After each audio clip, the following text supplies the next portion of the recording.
Announcing the arrival of our distinguished guest of honor, Yang Berbahagia Profesor Dato Dr. Muhammad Fauzi bin Haji Ramlan, Vice Chancellor of University Putra Malaysia.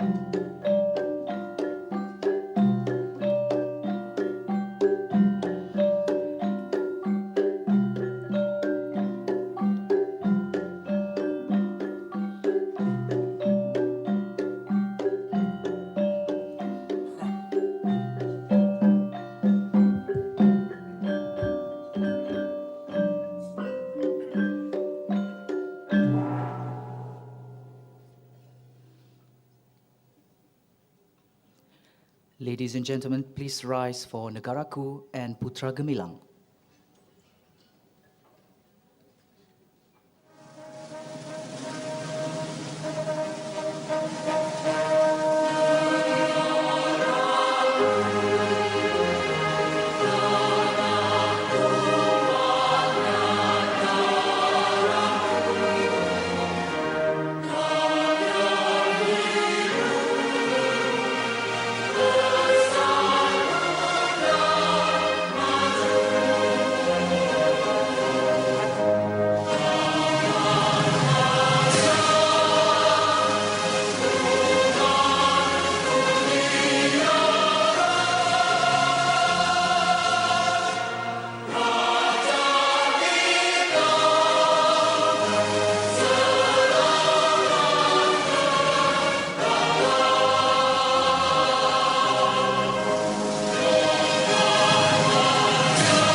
Please be seated. Thank you.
balik kampung kaki sayang berita ada. Kampung berita ada. Balik kampung berita ada. Balik kampung berita ada. Kampung berita ada. Balik kampung duit tak ada.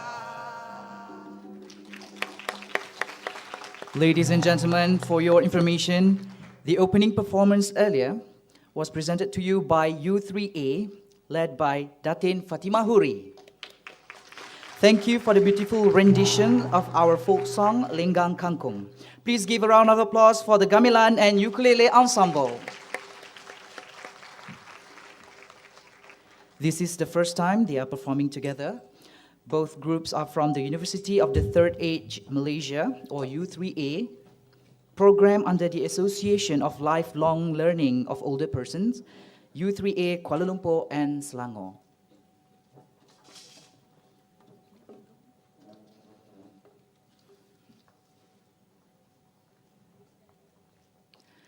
Bismillahirrahmanirrahim. Assalamualaikum warahmatullahi taala wabarakatuh. A very good morning and salam satu Malaysia. Our distinguished guest of honor, yang berbahagia Profesor Datuk Dr. Muhammad Fauzi bin Haji Ramlan, Vice Chancellor Universiti Putra Malaysia. Yang berbahagia Profesor Dr. Zaid bin Ahmad, Dean, Faculty of Human Ecology. Our honorable speaker presenting her inaugural lecture, Yang Mulia Profesor Dr. Tengku Aizan Tengku Abdul Hamid from the Human Development and Family Studies Department, Faculty of Human Ecology Malaysia, cum Director of the Institute of Gerontology, Universiti Putra Malaysia. Deputy Vice Chancellors of Universiti Putra Malaysia, Principal Officers, Dato-Dato, Datin-Datin, distinguished guests, ladies and gentlemen, we are very honored to also welcome Yang Berhormat Mulia Tan Sri Tengku Razali Hamzah, Member of the Parliament for Gua Musang, Kelantan.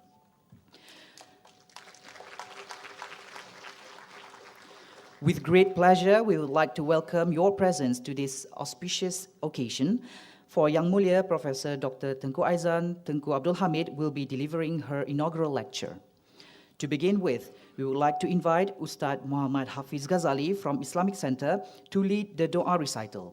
Please proceed, Ya Ustaz.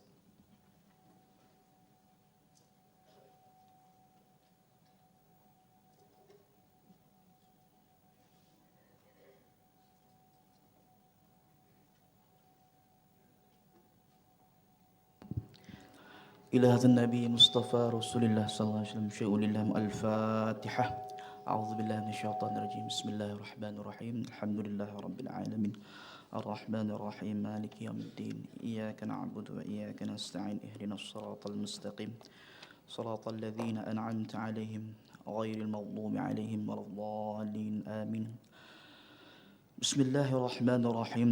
الحمد لله الذي أوضح لنا سبيل الهدى والرشاد وجعل في اتباع السلامة من الآفات والمهلكات والصلاة والسلام على سيدنا محمد النبي المبعوث إلينا خير خليفة الله في أرضه وأحسن أسوة لنا نقتدي به وعلى آله الطاهرين وأصحابه المجاهدين المخلصين ومن اهتدى بهديهم إلى يوم الدين. اللهم يا رحمن يا رحيم, Engkau diagungkan dan disanjung. Namamu penuh kerahmatan, kedaulatanmu disanjung, di samping tiada yang berhak disembah kecuali Engkau ya Allah. Bahawasanya segala sanjungan dan pujian hanyalah untukmu. Kami menjunjung dan memujimu, kami memohon kepadamu pertolongan dan keampunan. Hanya kepadamu kami memohon perlindungan daripada kesilapan kami.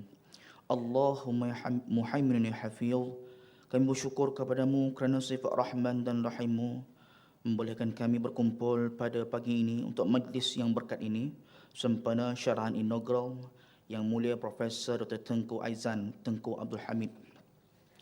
Allahumma ya mujib, bantulah kami dalam usaha kami semua untuk menjadi institusi peneraju dan pendidikan serta pembelajaran sebagai sebuah universiti yang terbaik. Tolonglah kami meningkatkan usaha kami untuk mencari ilmu dan penemuan-penemuan baru sebagai suatu inisiatif yang akan membawa faedah kepada agama, negara dan juga rakyat. Allahumma ya mujibud da'wat wa ya qadiyal hajat, Kami akur bahawa ilmu pengetahuan adalah amanah Allah Subhanahu wa taala yang dijana selari dengan petunjuknya untuk manfaat manusia. Anggaplah pencarian ilmu dan usaha kami ini dalam usaha untuk mengintegrasikan sumber-sumber ilmu wahyu dengan sains sosial, kemanusiaan, teknologi sebagai satu ibadah demi pembangunan dan pengayaan tradisi intelektual kami dan kemajuan Islam dan juga negara. Allahumma hayya qayyum ya zal jalali wal ikram. Anugerahlah kebantuanmu agar kami dapat memperoleh semula keagungan dan kegemilangan intelektual, kecendekiawanan serta ketamadunan yang telah hilang daripada kami. Allahumma rabbana atina fid dunya hasanah wa fil akhirati hasanah wa qina adzabannar. Wa sallallahu ala sayyidina Muhammad wa ala alihi wa sahbihi wa sallam. Walhamdulillahi rabbil alamin. Amin ya rabbal alamin. Thank you Ustaz Muhammad Hafiz Ghazali. We would like to take this opportunity to thank the mighty Allah subhanahu wa ta'ala for his blessing that we are able to be here today, with hope that through this event, we will be able to gain more information, experiences, and also to develop a strong networking relationships. Now, without further ado, we would like to invite our distinguished guest of honor, Yang Berbahagia Professor Dato Dr. Muhammad Fauzi bin Haji Ramlan, Vice Chancellor of University Putra Malaysia, to chair this auspicious event. Please welcome Dato.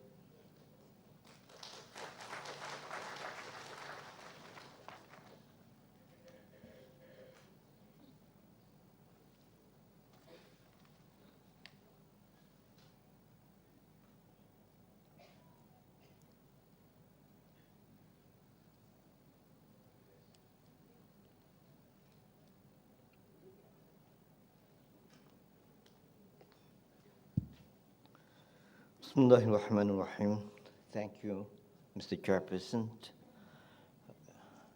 Yang Berbahagia Professor Dr. Zaid Ahmad, Dean, Faculty of Human Ecology, University Putra Malaysia, our honorable speakers, my beloved friend, presenting her inaugural lecture, Yang Mulia Professor Dr. Tengku Aizan, Tengku Hamid, from the Human Department and Family Studies Department, Faculty of Human Ecology, Director of Institute of Gerontology, University Putra Malaysia, Deputy Vice Chancellor of University Putra Malaysia, Principal Officers, the alumni of UPM, I've seen faces here, the alumni of Cyclones, Dato-Dato, Datin-Datin, distinguished guests, ladies and gentlemen, and before I forget, we are honored today to join us for this session, Yang Berhormat Mulia Tan Sri Tengku Razari Hamzah, Member of Parliament for Gua Musang, Kelantan.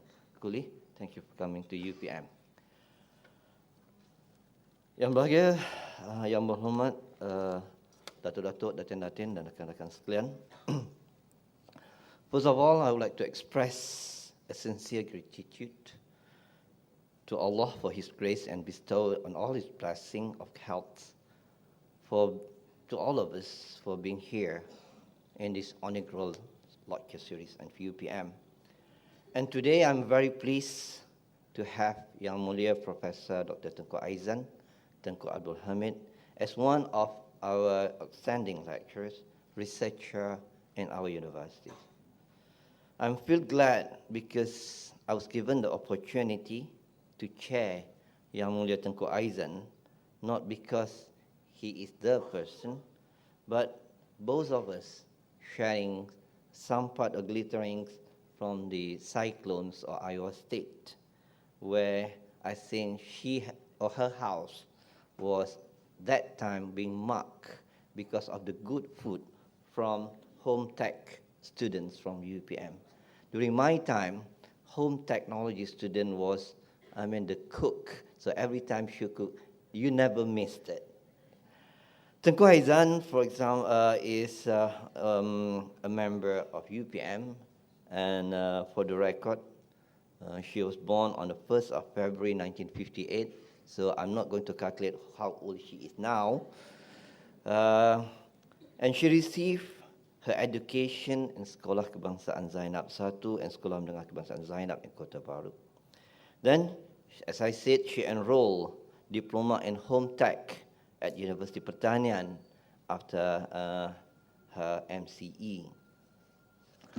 With a diploma of home economics in 1978, home education in 1978, she proceeded the tertiary education in home economics at Iowa State Universities, and being there with me every Friday night, she and me and Dr. Matt never miss our bowling sessions.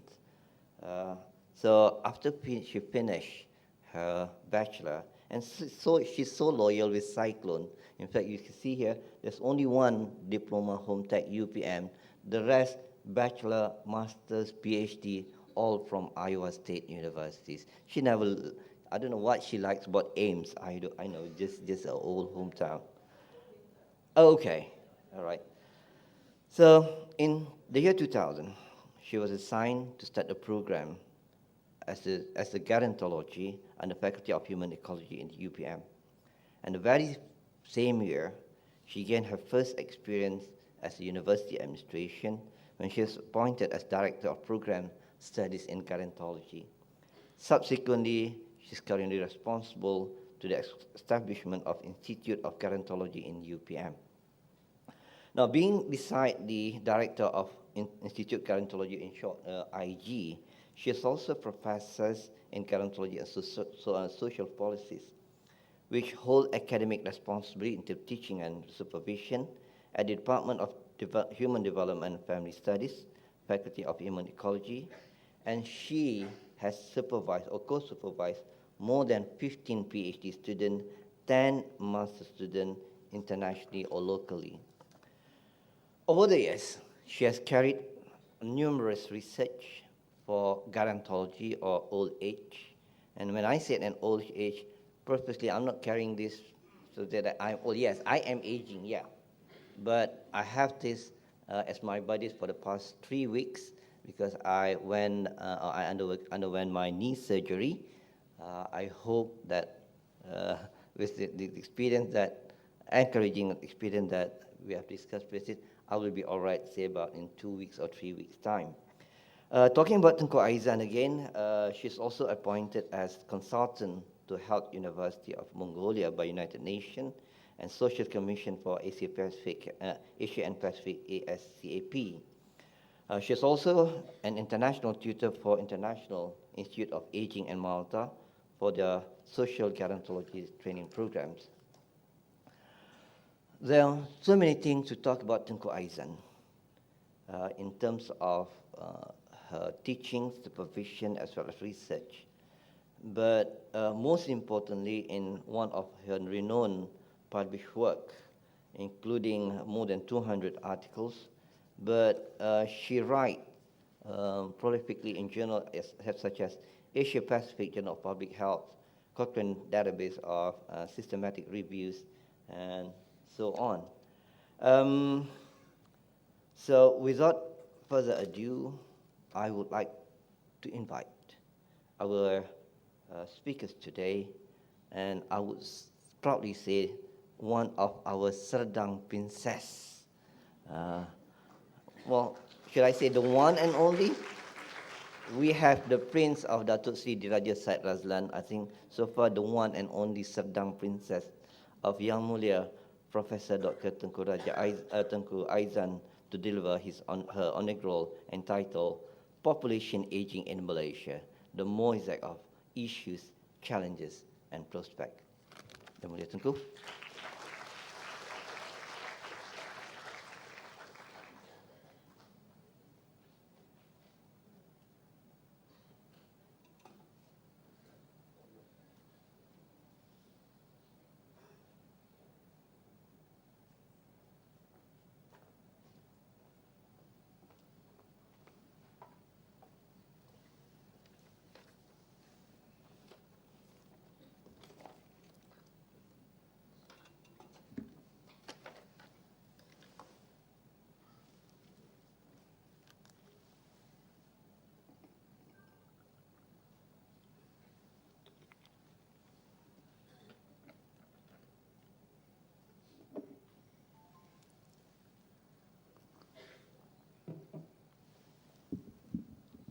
Thank you, Dato, for the kind introduction.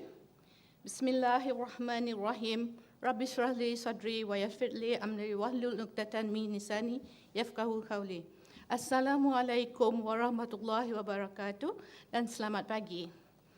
Yang berusaha Profesor Datuk Dr. Muhammad Fauzi Haji Ramlan, Vice Chancellor UPM, my dearest Ayah Lee, my sisters Katsah and Jar, my other half Dr. Mat, and my dear daughter Awin, and my cousin La, and friends and colleagues who are present this morning. Thank you everyone who are able to be with me this morning. Your presence makes the rite of passage of an academician a very meaningful occasion.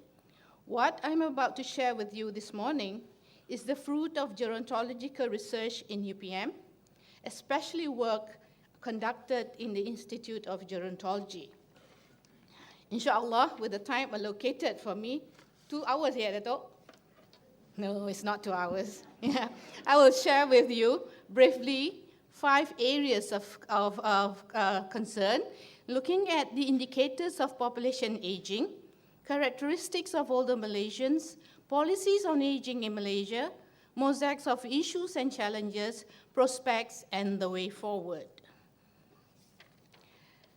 The significant growth of the aged population in the world prompted the United Nations to convene 2 World Assemblies in 1980 and in 2002 to pay attention to the population aging issues and develop strategies to respond to these issues.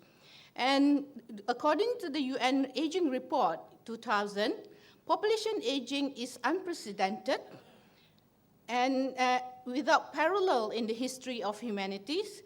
Population aging is pervasive. It is a global phenomenon affecting every man, woman, and child.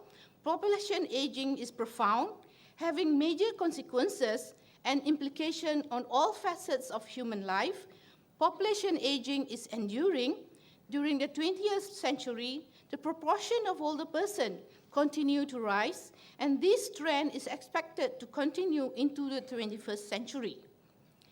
The estimated population of 60 years and over in the world today is 895 million, and this year, 504 million, or 56% of these people are residing in Asia.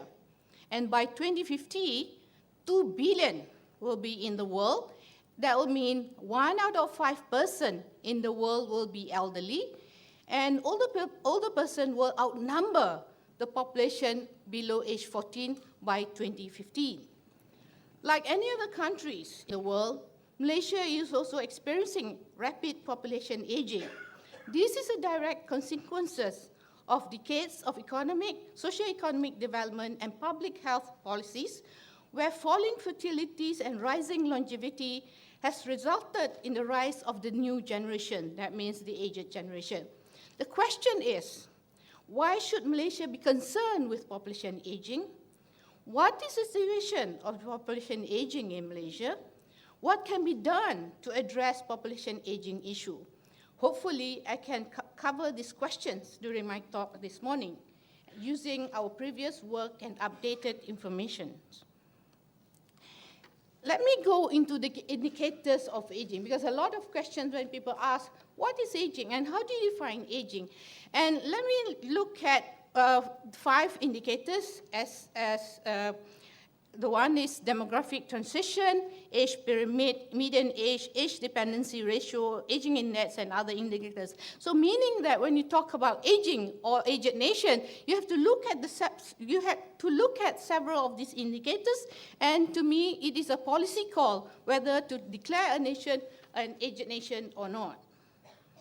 Okay, looking at the demographic transition, what's happening is, as I mentioned earlier, fertility and fertility decline in the society, and it develops the population growth. So what happened is in the earlier years of our development, this part of the world, there is a lot of high growth, high birth, and high death, so population growth is minimal. Okay, and because of death occur. But as we develop through time, the population, the fertility growth is high, and also, but the death rate is low, so there is a big natural increase of the population. But as the death rates changes from high fertility to low mortality and low birth rate, this created a transition in the population structure.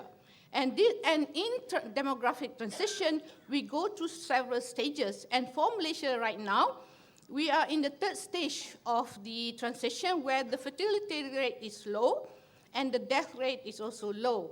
And this, coincidentally, will be in the industrial stage of our population growth. And so on. And if you look at this, the graph, it will be a repeat cycle again.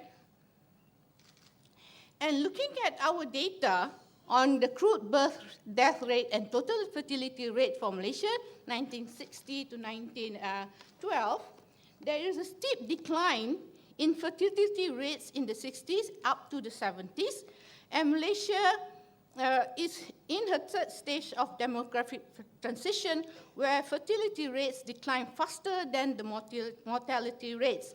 Even though policies in the 80s, for example, the 70 million policies to encourage more birth, the birth rates continue to decline. As a result, the population growth rate of 2.6% between 1991 and 2000 census declined to 2% between 2000 and 2010 census. Consequently, the total fertility rate per woman of the reproductive age reached the replacement level in 2010, several years earlier than projected. We were projecting that our fertility rate should decline at replacement level maybe in 3 years' time, but it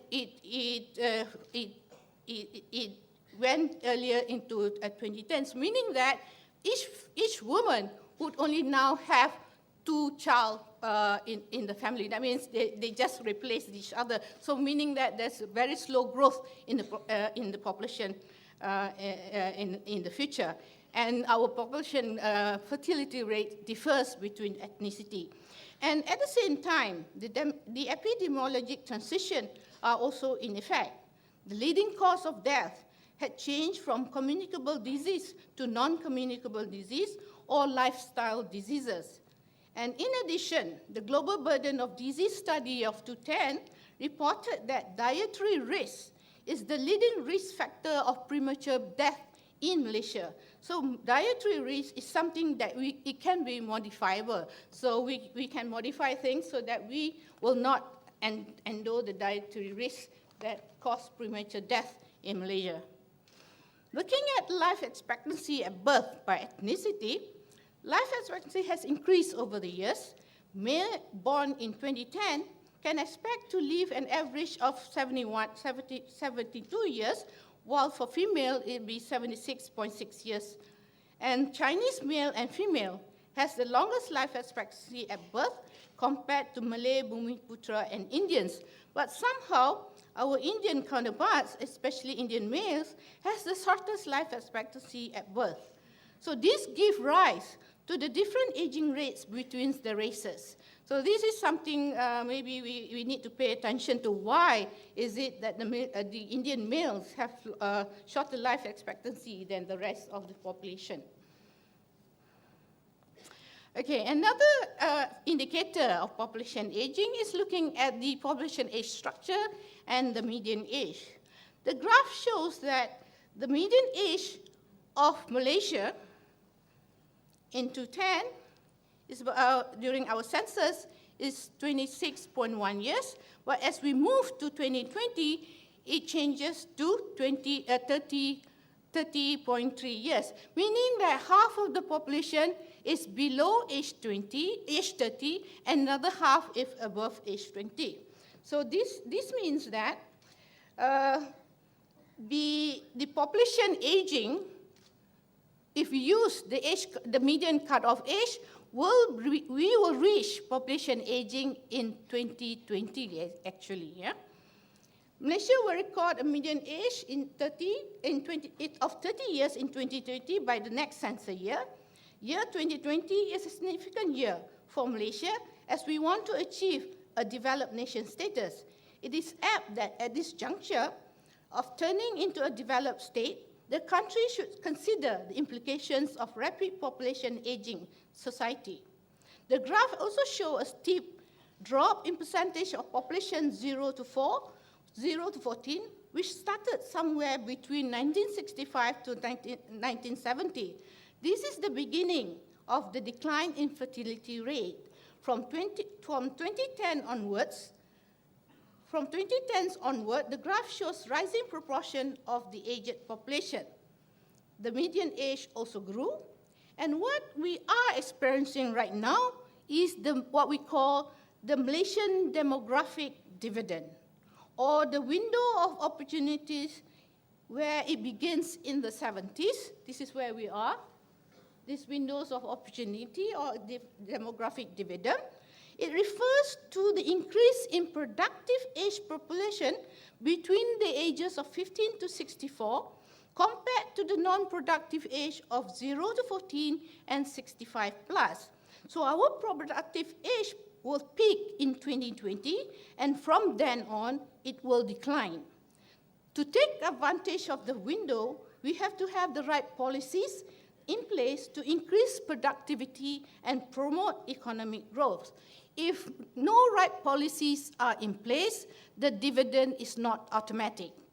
We are halfway through our window, and we will start closing by 2040 or between 2040 to 2050.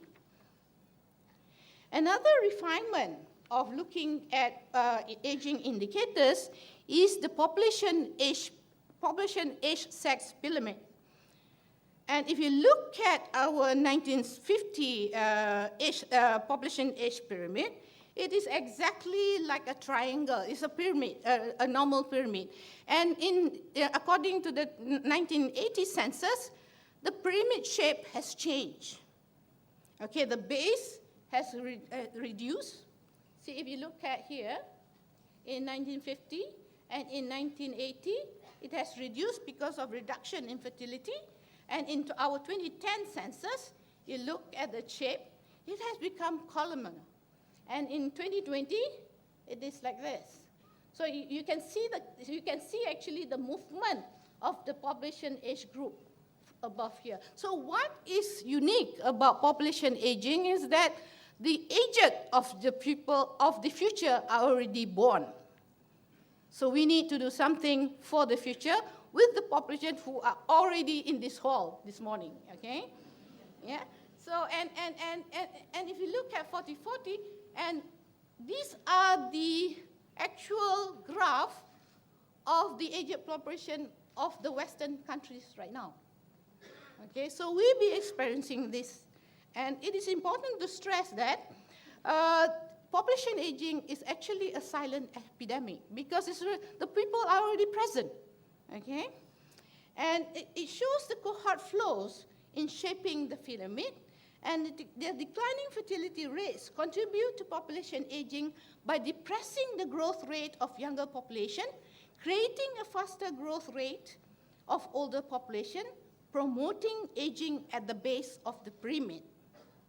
In the developed nations, aging is happening at the apex of the pyramid as declining death rates at older ages and the large birth cohort from the past is living longer, contributing to the number and the proportion of aged.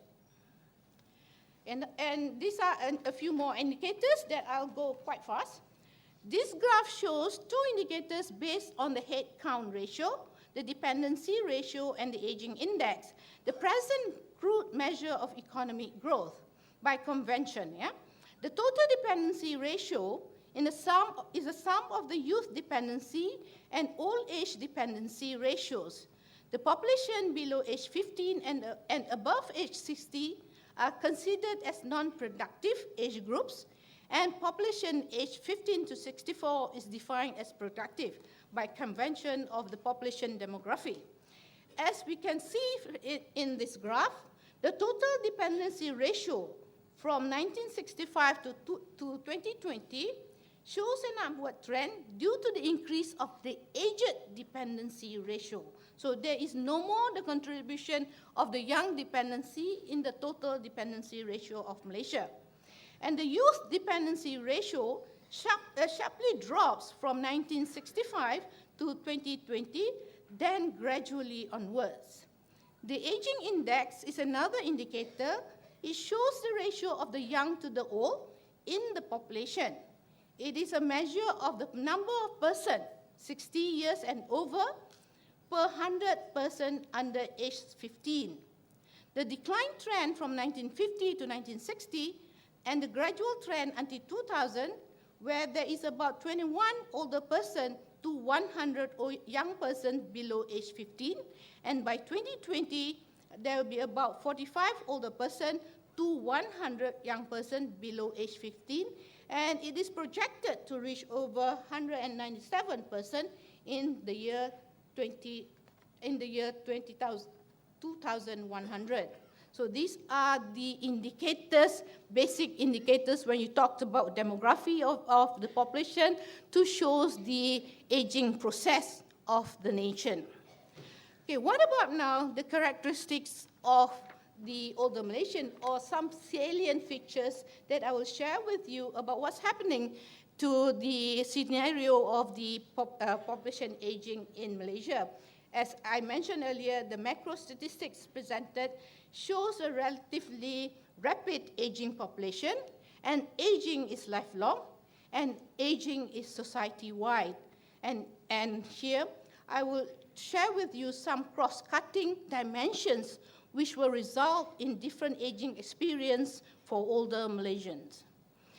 One of the things that the country is experiencing is that we are aging at the lower levels of development. Looking at the bubbles in the graph, it shows the comparative size of the aged in the selected countries in relation to the gross national income. As a case in point, many countries in Asia are getting older before getting rich. Thailand's share of the population is almost similar to Singapore, but their gross national income per capita is nowhere comparable. Compared to Malaysia, Thailand, Sri Lanka, Vietnam, and many other Southeast Asian countries are aging more rapidly, with a notable exception of Philippines. Comparing among Asian nations, Malaysia's aged population is still much smaller than Indonesia, Vietnam, Thailand, but larger than Singapore, Brunei, Cambodia, and Laos PDR. Singapore has a very small percentage of older population, but high GNI, while China has the biggest percentage of aged population, but her GNI is much smaller than Singapore. Hence, it will be a bigger challenge for China to design policies and programs compared to Singapore. As for Malaysia, the magnitude of aged population is somewhat limited, presented in the above graph. However, we are aging at a lower levels of development and aging at a very rapid speed. Therefore, there is an urgency to prepare the nation for the eventuality, as it takes more than a decade for social institutions to change. Strategic approaches need to be designed to avert crises of old age and at the same time addressing the needs of other sectors of the population. Looking at the speed of population aging in selected countries, the speed of growth of the aged population is alarming, especially for the developing countries. In the developed nation, the process of population aging is in tandem with the development of the social infrastructure, and the nations were rich before they became old. On the other hand, developing countries are becoming older before becoming rich, and the slide above shows that France took over 100 years to double her population, aged 65 years and over, from 7 to 14%, and took Sweden 85 years, and took Japan 26 years, whereas in the developing countries, Malaysia will only double in 23 years, and China 22 years, Singapore 20, South Korea 18, and Vietnam 16 years. So meaning that we need to work fast to tackle the issue of population aging. Okay, another indicator that we look at aging is that we look at the growth of the older population in Malaysia using the UN database. A notable increase in percentage of older population started in 2010, where it increased by more than 1.5 million in 10 years, have doubled in the last 20 years, and the figure will hit 3.5 million in just 5 years' time. During this time, 1 out of every 10 person in Malaysia will be an older person. The total population of Malaysia will reduce gradually from 2070 onwards. If you look at this graph, then it really shows that because of the dynamics of the fertility and mortality process, our population growth will be declining from 2070 onwards, okay? Unless things are happening at this stage that we should be able to sustain the population growth. But as the population experience, when the fertility rate is low, below replacement level, all strategies to encourage the increase in productivity or increase in birth of the population, it is very, very difficult, as experienced by other countries in the world, trying to encourage their population to have more babies. Okay, and if you look at the growth of the cohorts of the 60s, 80s, and 60s, 70s, and 90s, it is a steady growth of the old group, and the octogenarian, or the 80s, seems to hover around 8% between 1970 and 2020. From 2030 onwards, the octogenarian is projected to comprise 10% and will triple over the next 4 decades. By 2100, all 3 cohort groups will have equal share of at least 30% of the total aged population over 60 years and over. The growth of the old and the oldest old population may mean higher disabilities and call for special services to address the frail and the disabled older population. And the next issue is about life expectancy. And if you look at life expectancy at birth, we are actually very comparable to the developed nation. But the issue is we are, in total, birth, we are over the 70s age, 70 age group.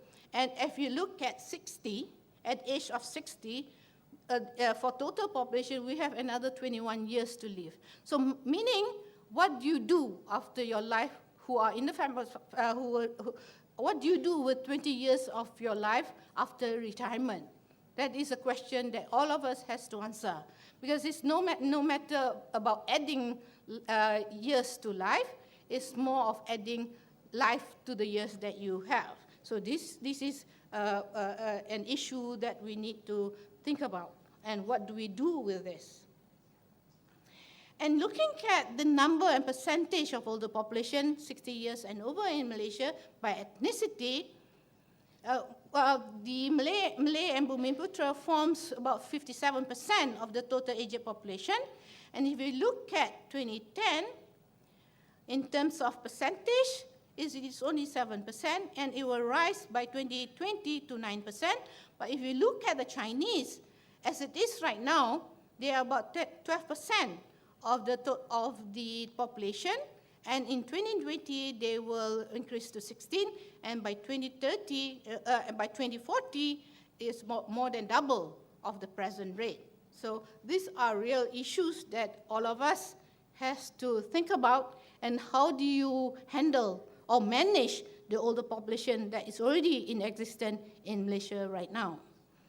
And as I said earlier, because of our situation, we have the distribution of by ethnicity and stratum, and there is a difference between the older person in the rural areas and in the urban areas in terms of ethnicity, stratums, and gender.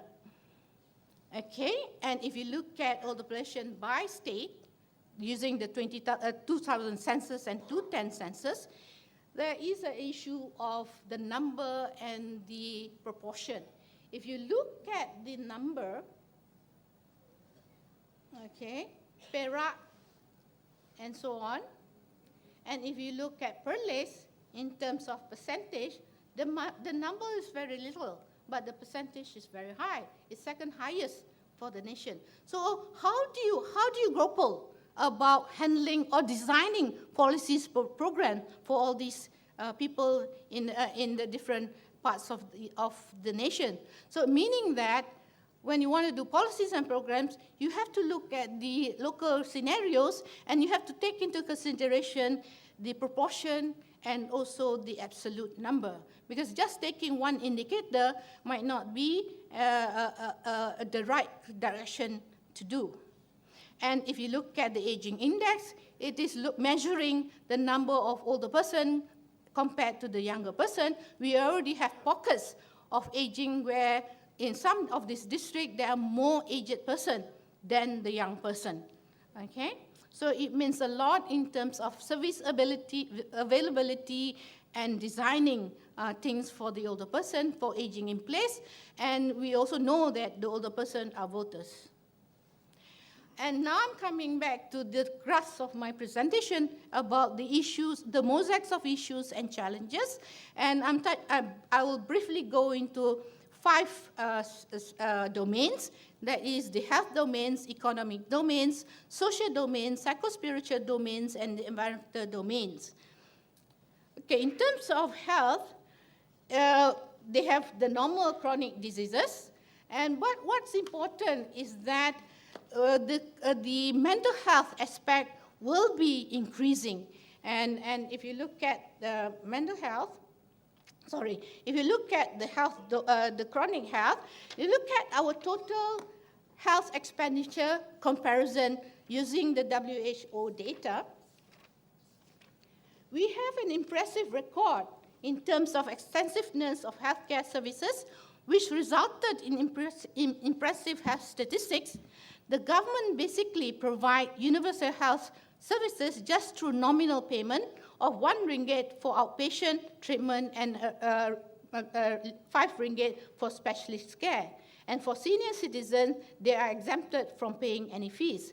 This clearly points to heavily subsidized public health care, and the health outcomes in relation to aging are translated into population longevity, reduced mortality, and compression of morbidity.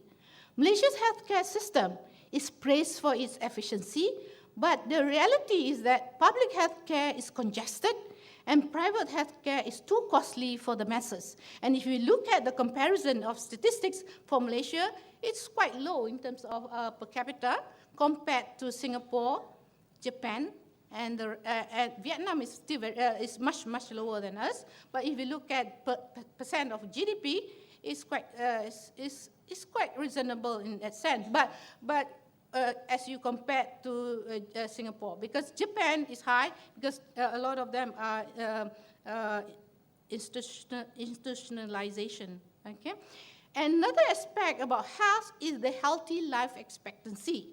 Looking at this data from the Global Health Observatory data in WHO, this is looking at the birth in 2012. If you look at Malaysia, the life expectancy at birth is 74, but the healthy life expectancy, or HALE, is only 67. So meaning there's a gap in terms of the actual life expectancy and the healthy life expectancy, meaning that if you live long life, but there's no point if you're not healthy. In that sense, this is what HALE is. HALE is a measure of the healthy life expectancy. And if you look at Malaysia in terms of life expectancy at 60, we have our life expectancy is 19. So basically, we are in that group of countries that are having a good life expectancy in that sense, okay? And the chronic diseases are the normal chronic diseases, but the most important thing that we have to think about is the dietary risk influence of the disease pattern, meaning that these are modifiable influence that we ourselves are, quote-unquote, killing ourselves by eating good food, yeah? In that sense, okay. And looking at cognition, mental health, and psychological health, mental health is on the rise in the general population, and it is a major public health concern. And the prevalence rate has not been established actually for older Malaysians, and there's more clinical studies of urban setting, rural setting, and a large community survey was done by us, and we found that there's 14% of dementia, and the risk factors are old age, female, no formal education, Malay, and poor self-rated health. These are the things that we found in the general population in Malaysia. In terms of oral health, there are 90% of caries among older persons aged 65 years and over, and 51% among older persons aged 65 years and plus has some form of prosthesis, and this has direct relationship with food intake. This is why it will affect their health status overall, because it will affect their health intake. Okay, and another aspect is sleep quality, where in our study in the institute, 41% had sleep disruption, and age, social association, hypertension increase the risk of sleep disruption. So this is very important for older person to have sound sleep so that when they wake up the next day, they feel fresh and they can function. Next is I'm sharing with you a bit about our research on falls and risk of falls in the institute. And we calculated the occurrence of fall of 30% for those aged 65 years and over, and 40% for those over 80s. And the risks of fall are multifactorial, including cognition, physical activity, sleep problems, environment, and another one is body mechanics. So what happened is when we found one of the reasons for fall occurrence is that the older person did not turn properly when they walk. So when they did not turn properly when they walk, they become off balance and then they fall. So we did an intervention research to design a turning exercise for the older person, and it improves the fall, improved the falls incident, and they had better balance, and that actually helps them in terms of reduction of fall at home in the community.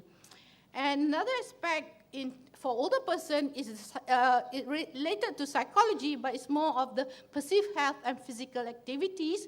And perceived health is a good indicator of well-being, and the perception differs, where Malay are more positive perception of health than non-Malays, but the non-Malays has higher self-rated health score than the Malays, even though the Malays had better perception. And older men had better perception than women. This will influence their involvement in activity and social participation, which later will help increase the quality of life. And in my study, we control this effect, and it disappears when we introduce self-esteem in. So the effect of perception about health and things like that disappear when we introduce self-esteem as a control variable. So it influences involvement in physical activities, and we also showed that social support play an important role in the health condition of the older person, because if they don't have social support, they will deteriorate faster than it's supposed to. Okay, another aspect that I'm going through quite fast is about financial economic well-being. And if we look at the economic well-being, the present elderly do not have sufficient income to save, and they are poor, and on top of that, they have poor saving behavior. What I mean here is that they do not save regularly, and they save only when they have money. So we will never save because we will never have money, okay? So this is the issue in terms of saving for the older person. And in terms of poverty in later life, you look at, and if you look at the sources and value of monthly income for older person, you look at here, they really, really depend on children, and but the value is very low. But you look at the interest and dividend, the value is high, but not many people having that. So these are the issues that we have to look at, and 1 out of 5, or 19% of the respondents in our study said they do not have any sources of income. So you just imagine, meaning that JKM will have to open more counters for them, yeah? So this is an issue, and this situation of the aged in terms of income, it is because that earlier in their life, they had low education, and they did not have good employment because of that, so they don't have money to save, okay? And poverty in later life, using the household income survey of 2009, it is reported that 3.6% and 0.6% of a household headed by older person aged 65 and over are poor and hardcore poor, respectively. And the elderly, as I showed earlier, dependent on financial support from children, and this dependency may not last because the children themselves now cannot afford for their own living. So how can they give something for their parents, okay? The issue of poverty is masked by strong familiar and community support. More studies are needed to understand the risks of lifelong low wages and impact on saving and property. In terms of labor force participation rate by sex and by sex in Malaysia, in using the 2005 and 2010 data, it shows here that there is a delay in labor force participation, but there is also an early exit. But there shows also an increase in female labor force participation rate. So what does it mean in terms of childcare and elder care? Because these are two important responsibilities that has to be done by family members with the support of facilities and services in place. Because these are the potential labor force in the market to generate economic growth. And if policies are not in place, it becomes a disadvantage for the women to be in the labor force. Because I think Malaysia has one of the lowest labor force participation rate for women. It has been about 46-47% all these years. We are trying to encourage more women, but still for several decades has been maintained like that because of problems of services not available in the community to support the women's participation. And here I'm sharing with you, based on the national data sets that we have, my colleague at the Institute developed a life cycle deficit for Malaysia in 2009 because we only had the 2009 data. So what we can see here is that this is the young age dependency, and this is for the older person. These are years. Yeah, these are years, and these are the surplus. Looking at the child dependency, the first 26 years of life, and the older person's dependency started at age 57. Because that time in 2009, we retire at 55. So, but as policies change, for example, last year we changed to age 60. This will push a bit here. So the fact shows that the delay in entry into the labor force will make it hard for the person to save for old age, and because of the shortened work life, from 26 to 58, now pushed to 60, we still do not have enough money because of our financial behavior, poor financial behavior. So anything that the government does in terms of policy, yes, we can develop good policies, but if the financial behavior of the population doesn't improve, it doesn't mean anything to the policy actually. So we need to really look at how we can motivate people to encourage to save for old age. As I said earlier, the demographic dividend doesn't come naturally. We have to reap the demographic dividend with good sound policies for employment, for saving, and create asset and wealth. Because if they do not have asset and wealth, how are they going to pay for their life in old age? Because they don't have asset. So this is a critical thing that we have to think about in that sense, okay? And in terms of social protection, the Department of Welfare Services has two programs, institutionalization and the financial assistance, retirement saving and things like that. But let me share with you the financial assistance that is federal funded under the BOT statistics. And in the literature, of course, there is extensive discussion on social protection. And in 2013, there is about 504 million was disbursed to 142,000 older persons. And it is the fastest federal funded financial assistance. It grew from 17% in 2005 to 35% in 2013. And also, the DSW introduced bedridden, disabled, or chronically ill carer aid to reduce the financial burden of the carers. And the role of the social welfare services is marginal to the development process. Having a secure financial background is important, as Malaysia do not have a universal social security system. So it is encouraged that the population should save for their old age. In terms of the social domains in the well-being, I will cover in terms of changing family structures, and in the sense that we are looking at the intergenerational relationships, in particular the kinship relationship. The Malaysian family structure are changing due to demographic shifts mentioned earlier. Family size has changed from large to small, with shorter lives to smaller families with longer lives. Family size has changed from large to small, with shorter lives, to smaller families with longer lives.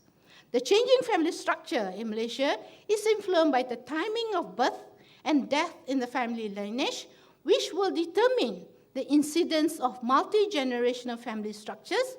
Lengthening of life expectancy increases the duration of family ties. We noted that 29% of older women aged 60 years and over has an older parents living in the area. So the parent-child relationship in contemporary Malaysia may last more than 5 decades due to longevity.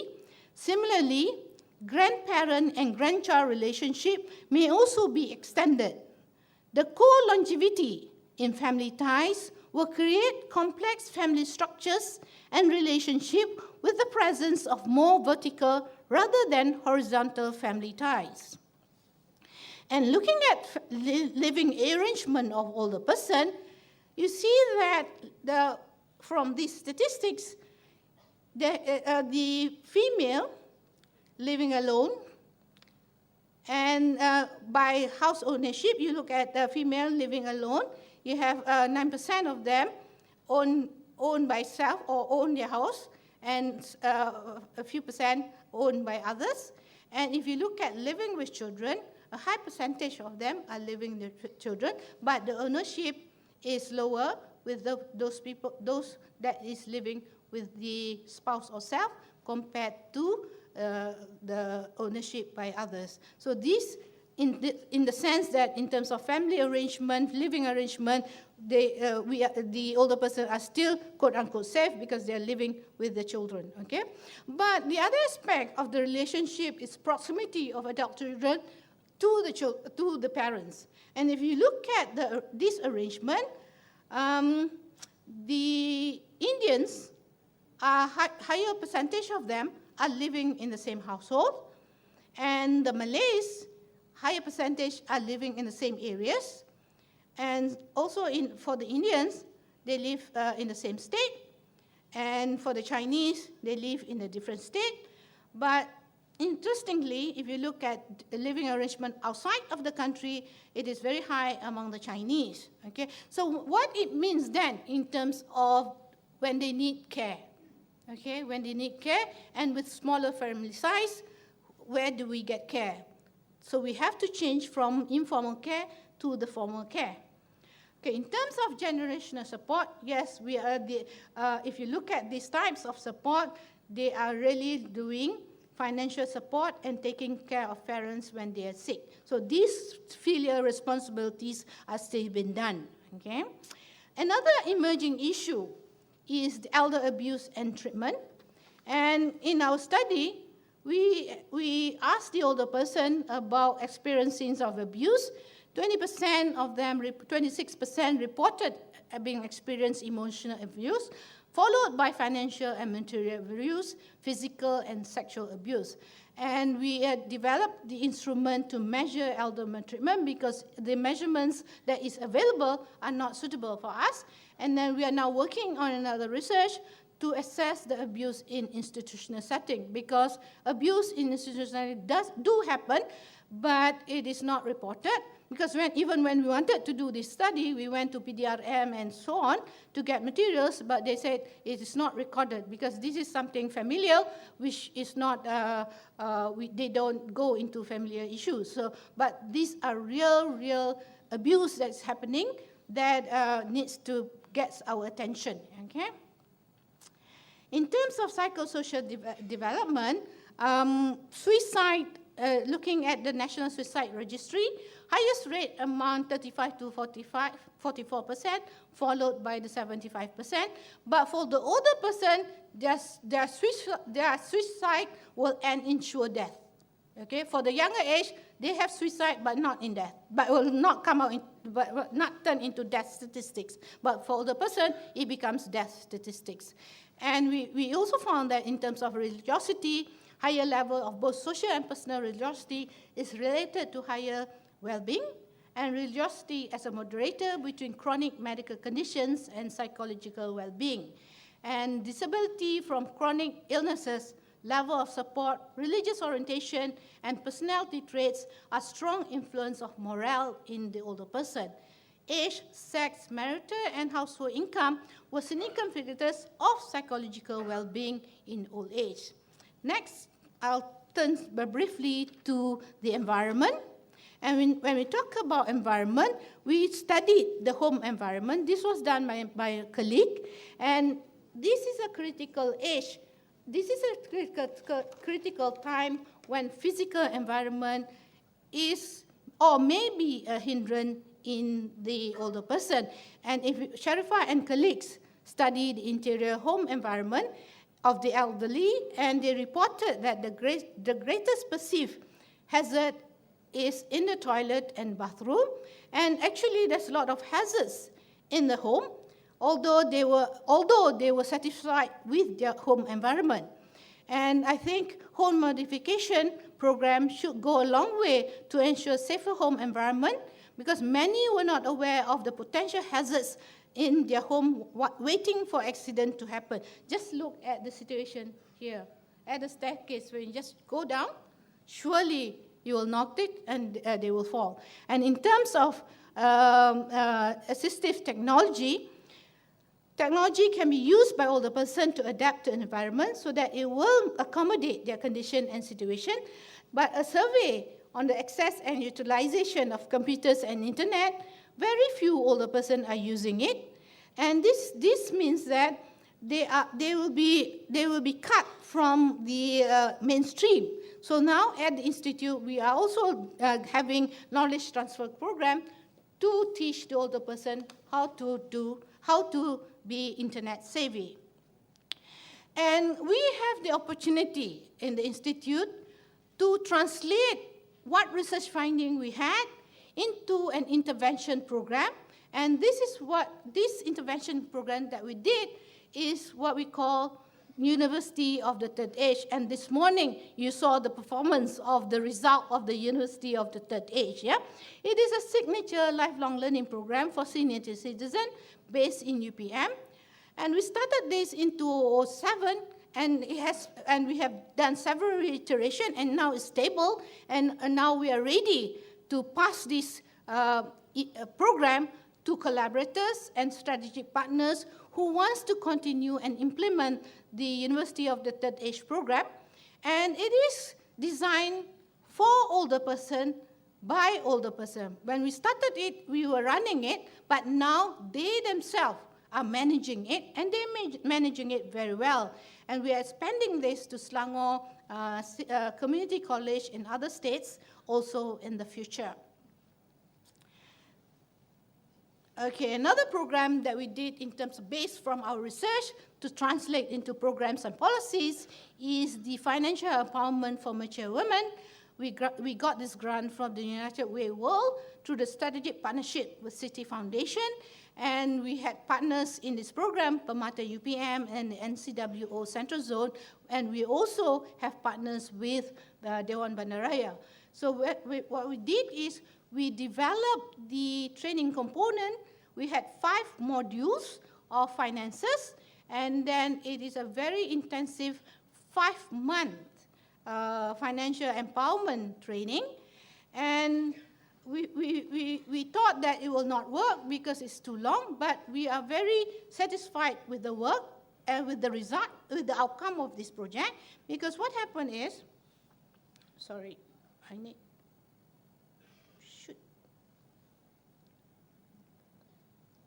uh-oh.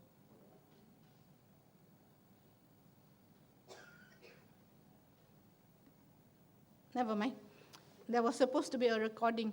Okay, and as a nation, the government already prepared for the eventuality of population aging, because the government has developed the national policies on old age, and I've talked to you briefly about that. But the issue is, to me, the national policy is there. It has very good framework of active and productive aging. The only thing is that because this policy is being placed in the Kementerian Wanita and placed under DSW, their orientation is towards welfare.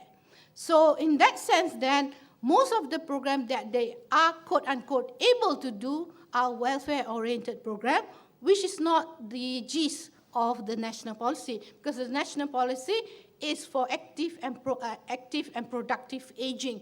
But of course, there are limitations to this, but there needs to be a new thinking process in terms of looking at aging not as a burden to society, but as a potential resource that is untapped.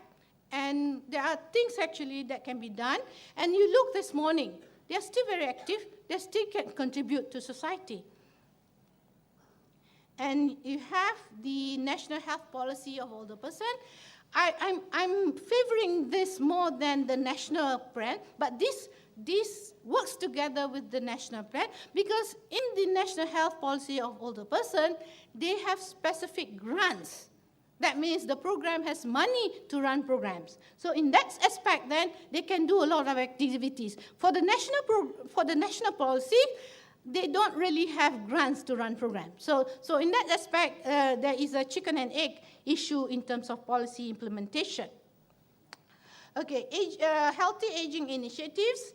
Through that program, they have worked together with the community, and they have about now, the Ministry of Health also have about 200 over senior citizens club attached to the health to use their facilities, and they have also developed practice guidelines and so on. And they also are in the process of developing the Elder Health Care Act, and and private sector initiatives are in the country right now. For example, the Econ Care and the KPG groups and the Flex Health are in the country to provide all these services. But to me, what is important is the development of the regulation to regulate these services. Many of these services are not regulated. So it'll be like the child care centers previously, yeah, because they mushroom first before the Act comes in. So it's quite tough to handle when you don't have the Act in place. Okay, in terms of old age security, I'm not going to share the rest of it except to talk about the minimum wage for private sector workers. To me, the minimum wage of the private sector workers is the best policy so far in terms of promoting saving for old age. Because with minimum wage, hopefully they have some money to save for old age, okay? In terms of community activities, not very much that I heard of, but DSW planned to establish 23 more senior citizen activity centers in the community for this. But to me, what's more important is not building the facilities, but working together with the existing facilities of existing institution to look at how we can best handle these things. Because what's the issue with the senior citizen centers is not having participants, okay? And we are expanding our college. And the other issue that's coming, that's real spinner is the CFR corporate bodies as required by SC. So SC now requires all corporate bodies to report their CSR activities. So there's a lot of opportunities for all of us to be part of the corporate bodies to design community activities for this, because it's a requirement by SC. And through their foundations, yeah, they have millions of ringgit spent for community activities, but of course not all of them are for aged, okay? So in the end then, what's happening in Malaysia is that we have multi-sectoral support for the aged, by the state, by the civil organization, and also by the private sectors. But if you look at civil organization and private sectors, it is geographically limited in scope and also in reach, okay? So this is an issue that all of us has to look into the matter. Okay, in terms of the prospects and the way forward, I'm quoting here Kofi Annan, the UN Secretary General, when he declared the year 1999 as the year of the aged. And we are in the midst of a silent revolution that extend well beyond demographics, with major economic, social, cultural, psychological, and spiritual implications. And Ban Ki-moon in the 2013 year of the elderly celebration, on this day he says, "I call upon countries and people to commit to removing barriers to older persons' full participation in society while protecting their rights and dignity." This is what we are going for, and this is what Malaysia is also going for. But what are the conditions that is needed for this to happen? We need to change the arrangement of the society in terms of being age-stratified society, where in Malaysia, certain age, up to certain age, we go for our education.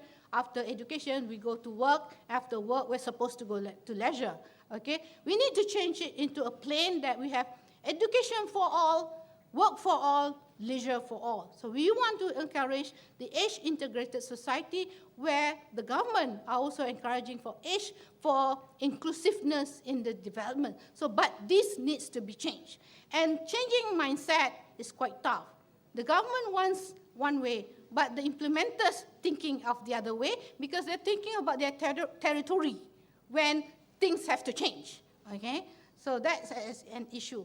And looking at the prospect for way forward, you have to look at older person as a resource, in the sense that it is not a burden.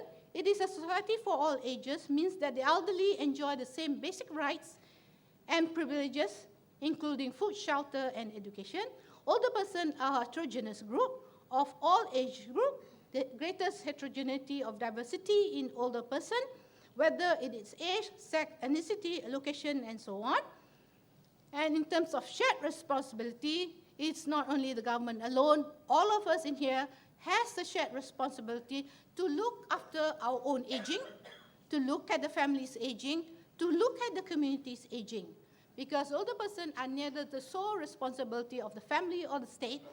It is a debate of shared responsibility begins with the younger self, where you have to prepare yourself for old age and not to expect that you'll be cared for when you are old, okay? And it is also an opportunity for the silver industry because the older person are consumers too.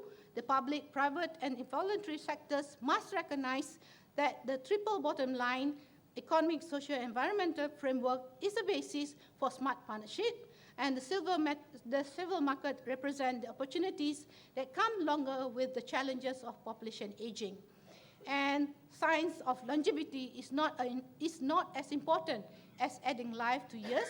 What happens when you live up to 142? This is a recent time caption.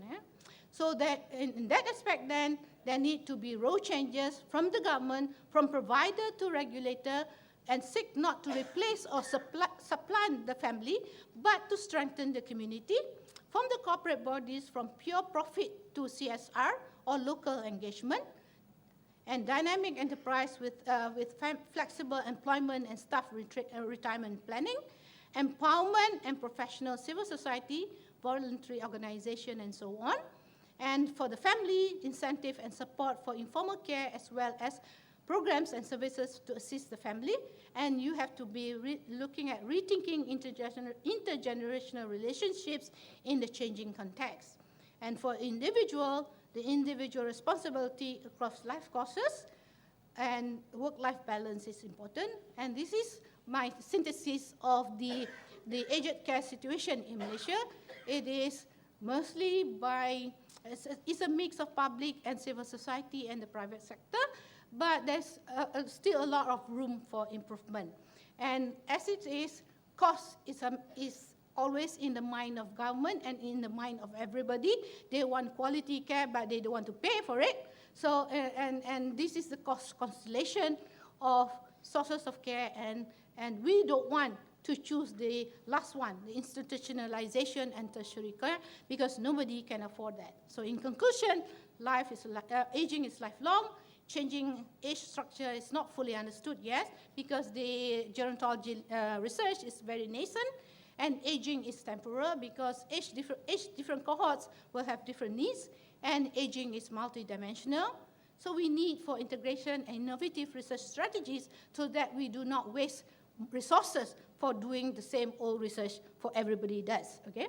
So the urgent need for holistic approach to address aging issue is critical, because I know in one country, before they had the Central Aging Planning Department moved from the Department of Welfare Services, and that department now is moved to the Ministry of Health, where they have integrated planning for all, but implemented by the different agencies. So I may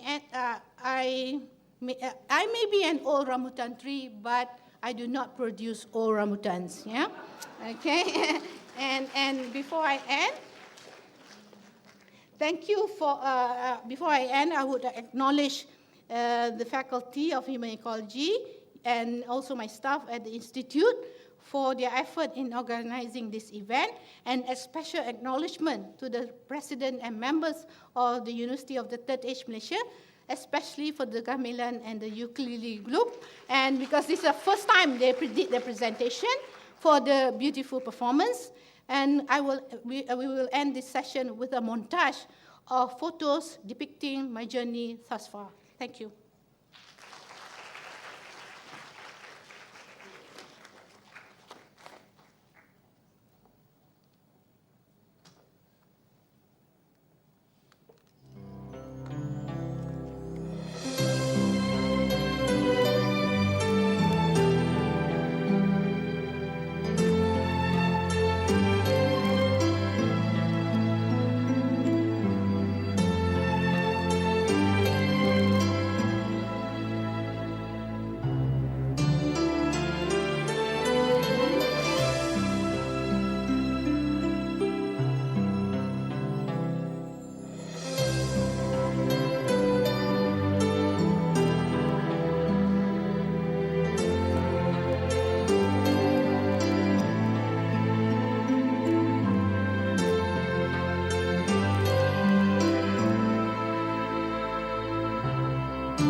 Well, Ya Muhammad, that is clear.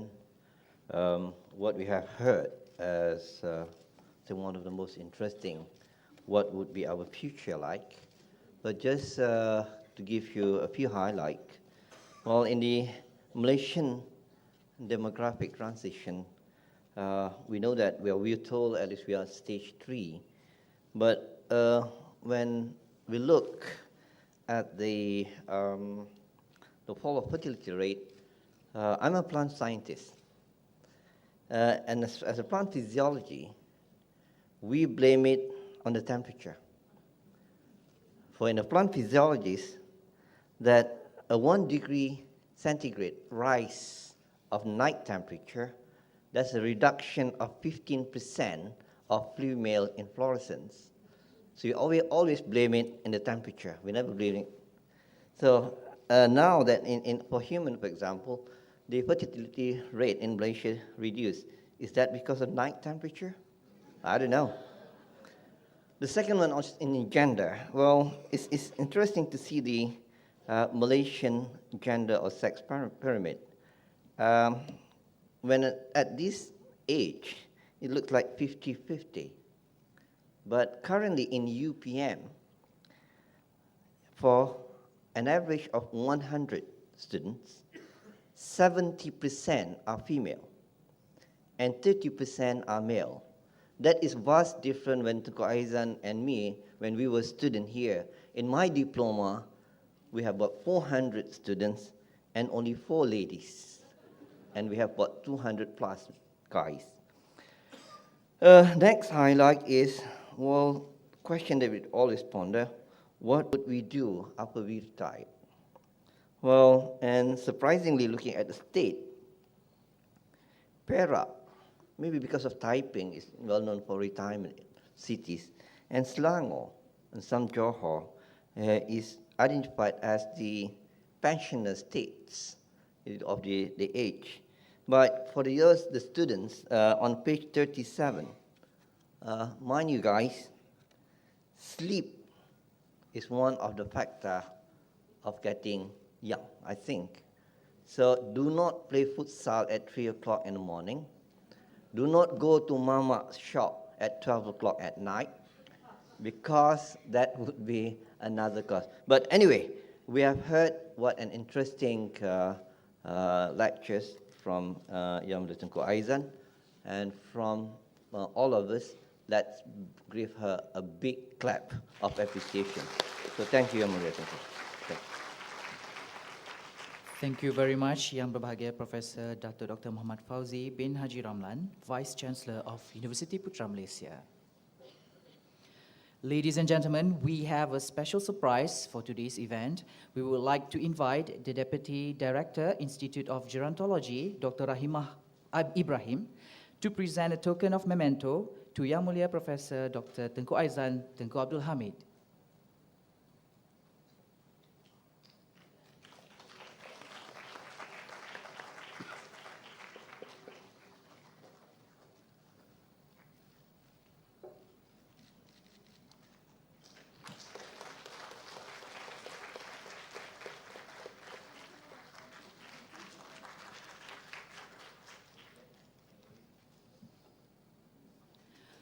With that, I would like to thank Yang Mulia Professor Dr. Tengku Aizan, Tengku Abdul Hamid for giving the inaugural lecture and the knowledge sharing with us today. We truly appreciate it. Also, thank you to our distinguished guests of honor, Yang Berbahagia Professor Dr. Muhammad Fauzi bin Haji Ramlan, Vice Chancellor of University Putra Malaysia, the Honorable Dean, Faculty of Human Ecology, Yang Berbahagia Professor Dr. Zaid bin Ahmad, Deputy Vice Chancellor of University Putra Malaysia, distinguished guests, ladies and gentlemen, thank you for joining us today.